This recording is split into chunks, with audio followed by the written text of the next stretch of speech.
Finally Lionel Scaloni দল ঘোষণা করেই দিলেন। আমরা ভাবতেছিলাম সব দল তো দল ঘোষণা করে দিল, লিওনেল স্ক্যালোনি কেন ঘোষণা করে না, করে দিছে। খুব ভালো একটা দল ঘোষণা করছে। যেহেতু আমি আর্জেন্টাইন ভক্ত এবং লিওনেল স্ক্যালোনির উপরে ভরসা রাখি, তার জন্য এই দলকে আমি বেস্ট মনে করতেছি। কারণ বেস্ট মনে না হলে তো লিওনেল স্ক্যালোনি এই দলটা ঘোষণা করতেন না, তিনি অন্য প্লেয়ারদেরকে এখানে জায়গা করে দিতেন। আচ্ছা বলেন তো, লিওনেল স্ক্যালোনি দল ঘোষণা করলো, কততম দেশ হিসেবে আর্জেন্টিনা এই দল ঘোষণা করলো? 31তম দল হিসেবে। এর আগে 30টা দল তাদের 26 সদস্যের দল ঘোষণা করছে। এখনো বড় দলের মধ্যে উরুগুয়ে বাকি আছে, চেক রিপাবলিকটি বাকি আছে। যাই হোক, আমরা ওটা নিয়ে কথা না বলে আমরা একটু একাদশ নিয়ে কথা বলতে পারি, বা এই 26 জনের বিষয় নিয়ে কথা বলতে পারি। সর্বপ্রথম আমরা গোলরক্ষক দিয়ে শুরু করি। আমাদের যে গোলরক্ষক আছেন 3 জন ওয়ার্ল্ড ক্লাস। আর্জেন্টিনা ফ্যান হিসেবে আমি এই 3 জনকে ছোট করতে পারবো না। ইভেন আমি যদি অন্য কোনো দলের সাপোর্টও করতাম, তাহলে এই 3 জন কাউকে আমি ছোট করতাম, কাউকে ছোট করার সুযোগ নাই। এখানে মার্টিনেজ একটু অসুস্থ আছেন, ঠিক আছে, ওনাকে 2 ম্যাচ, প্রথম 1-2 ম্যাচ আপনি রেস্ট দিতেই পারবেন, কারণ আপনার দলে রুল্লি আছেন, হুয়ান মুসো আছেন, ইনাদেরকে তো আপনি সুযোগ দিলে ইনারা ফাটিয়ে দেন। চরম লেভেলে ইনারা পারফর্ম করতেছেন, বর্তমানে খুব ভালো ফর্মে আছেন। যাই হোক, আমার গোলকিপার নিয়ে আমার কোনো শঙ্কা নাই। মিডমার্ট আমি মনে করি আর্জেন্টিনার মিডমার্ট ওয়ার্ল্ড ক্লাস, এবং শুধু ওয়ার্ল্ড ক্লাস বললে ভুল হবে না।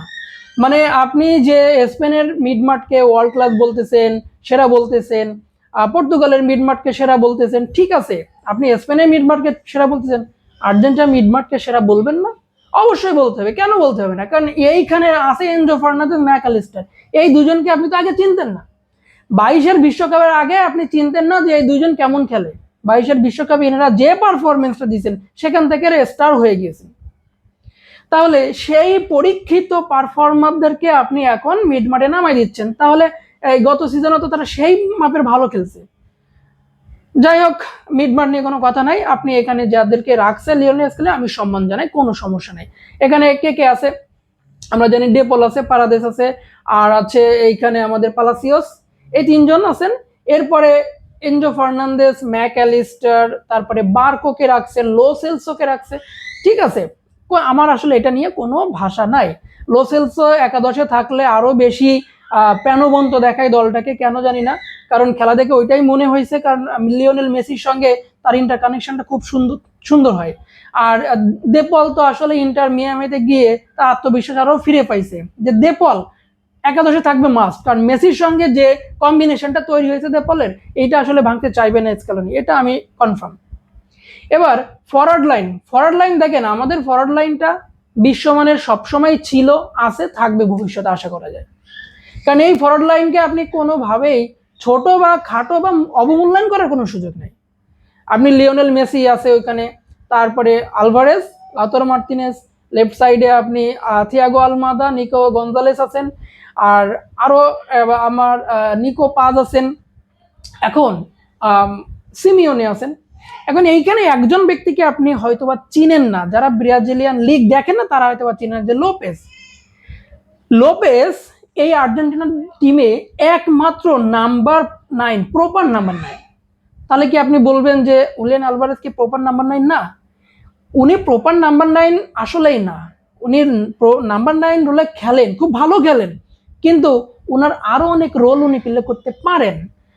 আপনার লাউতারো মার্টিনেজ, তিনিও একই রকমই, তিনি নাম্বার 10 রোলও প্লে করতে পারেন, নাম্বার 9 রোলও প্লে করতে পারেন। কিন্তু এই লোপেজই একমাত্র প্লেয়ার যিনি নাম্বার 9 রোল প্লে করার উস্তাদ। ওই যে রোনালদো ছিল না, চুল এরকম ব্রাজিলের, ওই রোনালদোর মতোই একজন নাম্বার 9 রোলের প্লেয়ার।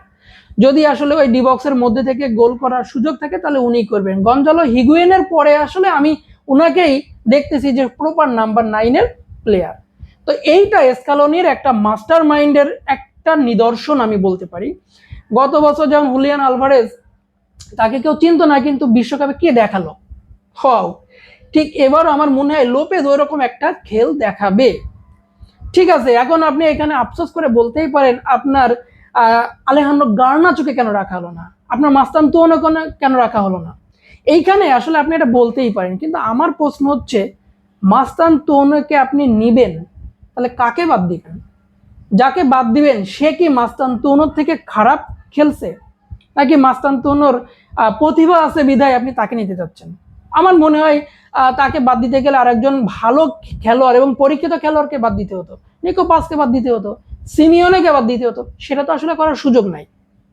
এবার আপনি যদি লেফট সাইডে আপনি আলেহান্দ্রো গার্নাচোর কথা বলেন, গার্নাচোকে আপনি নিতে গেলে আপনার নিকো গঞ্জালেসকে বাদ দিতে হবে, থিয়াগো আলমাদাকে বাদ দিতে হবে, আপনি কাকে বাদ দিন?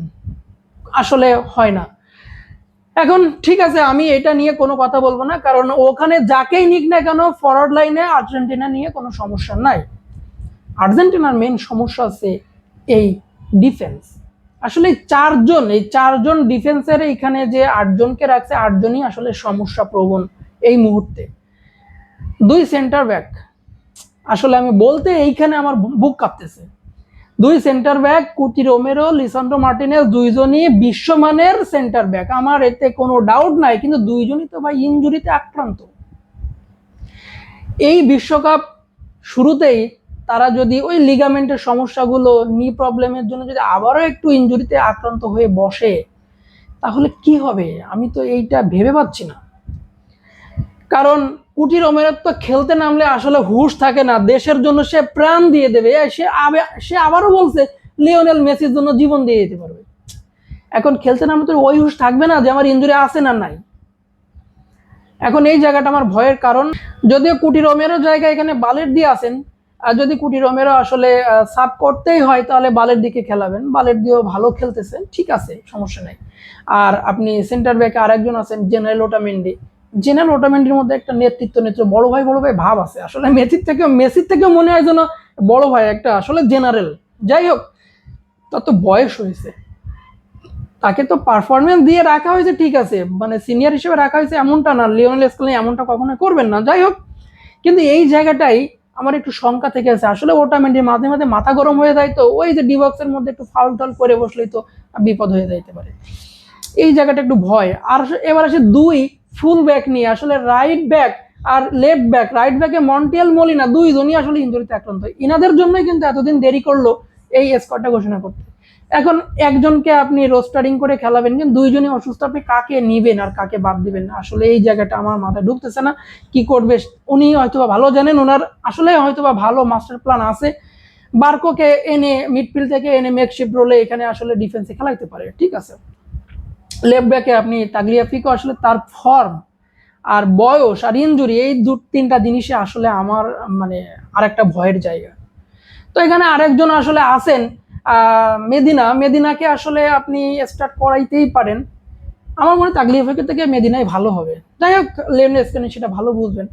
এখন ভয়ের জায়গাটা তো আসলে ডিফেন্স। আমরা সর্বশেষ দেখেন 2002 সাল থেকে যখন আমি ফুটবল বিশ্বকাপ থেকেই ফুটবল খেলা দেখা শুরু করি, সেখান থেকে আজ পর্যন্ত আমার ডিফেন্স নিয়েই চিন্তা ছিল, আর মিডমার্ট আর গোলকিপার, মানে ফরওয়ার্ড নিয়ে কখনো চিন্তা ছিলই না। কিন্তু এই বছর এসে মানে 14 সাল থেকে ডিফেন্সে কিছুটা একটু ভালো করছে, আর মিডমার্ট তো আসলে 22 থেকে ডিফেন্স, মিডমার্ট, গোলকিপার সব কিছুতেই ভালো ছিল। এর আগ পর্যন্ত গোলকিপার 14 সালে রোমেরো ভালো ছিল, এর আগ পর্যন্ত ডিফেন্স এবং গোলকিপার নিয়ে আসলেই খুব খারাপ অবস্থায় আমরা ছিলাম। এইবার আমার ওই একটা সংখ্যা তৈরি হচ্ছে শুধুমাত্র ওই 2জনের ইনজুরি, আমি এইখানে একটু ভীত। যাই হোক, আমরা আসলে এইখানে সেনেসিকে দেখতেই পাইতাম, ওনাকে রাখলে হয়তো বা আরেকটু মানে মনের মধ্যে ভালো লাগতো। তো কি করা যাবে, কোচের সিদ্ধান্ত। আপনি জানাইতে পারেন আমাকে যে এই দলটা নিয়ে আপনি আসলে কতটা একমত, বা কোথাও আপনি অন্য কিছু এক্সপেকটেশন ছিল কিনা আপনার, এটা আসলে জানাইতে পারেন। আর আর্জেন্টিনার প্রথম 3টা ম্যাচ, গ্রুপ স্টেজের যে ম্যাচগুলো আসলে আলজেরিয়া, আইসল্যান্ড আর জর্ডানের সাথে, এইখানে আমার মনে হয় স্কালোনি কিছুটা এই যে ইনজুরিতে আক্রান্ত প্লেয়াররা আছেন ইনাদেরকে আসলে রেস্ট দিয়ে এইখানে বালেরদি, মেদিনা, জেনারেল ওটামেন্ডি ইনাদেরকে খেলাবেন, ইভেন লিওনেল মেসিও ওই তালিকায় থাকবেন, যে ওনাকে রেস্ট দিয়ে ওখানে হয়তো বা নিকো পাস বা সিমিওনেকে দিয়ে আসলে স্টার্ট করানো হবে। যাই হোক, হোয়াট এভার, আমরা আর্জেন্টিনাকে কতদূর দেখতে চাই? আমরা দেখতে চাই আবারও বিশ্বকাপের ওই ট্রফিটা লিওনেল মেসি উঁচিয়ে ধরবেন, এটাই দেখতে চাই। ভালো থাকবেন সবাই, সবার অভিমতটা জানাইতে ভুলবেন না। আল্লাহ হাফেজ, থ্যাঙ্কস ফর ওয়াচিং।